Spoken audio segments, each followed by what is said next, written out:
always been the last one to leave the office. The hum of the fluorescent lights, the faint ticking of the clock, and the distant sound of cars on the highway outside were her only companions as she finished her reports. Tonight was no different, except for the storm brewing outside, making the building feel even more desolate. As she packed up, a flash of lightning illuminated the office, followed by a crack of thunder that shook the windows. She sighed, grabbing her coat and heading towards the elevator. The building felt unusually cold, and she couldn't shake the feeling of being watched. The elevator doors slid open with a groan, and Lena stepped inside. She pressed the button for the ground floor, but before the doors could close, a hand appeared, stopping them. Startled, she looked up to see a man in a dark suit with a hat pulled low over his face. "Going down?" he asked in a voice that sent a shiver down her spine. "Why yes," Lena stammered, moving to the side to give him room. The man stepped inside, standing eerily close to her despite the empty space. The doors shut and the elevator began its descent. Lena kept her eyes fixed on the floor numbers, trying to ignore the uneasy feeling crawling up her spine.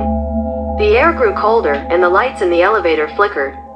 The man hadn't moved, but Lena could feel his gaze boring into her. Suddenly, the elevator jerked to a stop between floors and the lights went out completely. Panic gripped Lena as the darkness closed in around them. She fumbled for her phone, desperate for a light, but when she turned it on, she screamed. The man's face was inches from hers, his eyes hollow and black, like endless voids. His mouth twisted into a grotesque smile, revealing sharp, yellow teeth. "Did you think you were alone?" he whispered, his breath cold against her skin.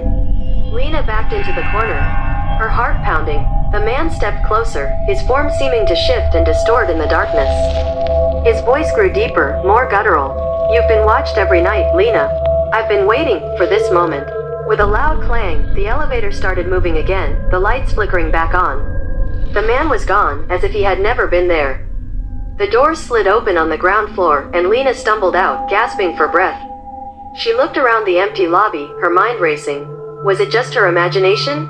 As she hurried towards the exit, she noticed the security guard at his desk, seemingly asleep. Desperate for reassurance, she approached him, her voice trembling. "Did you see him? The man in the elevator?" The guard didn't respond. Lena reached out to shake him, and his head lolled to the side. Her scream echoed through the empty lobby as she realized his throat had been slit, a pool of blood spreading across the floor. Behind her, the elevator dinged as it reopened, and a cold voice whispered in her ear. "I'm not finished yet." Lena ran into the storm outside, but the memory of the man's haunting gaze would never leave her. She would never work late again, but no matter where she went, she always felt those dark, hollow eyes watching, waiting for her to be alone again.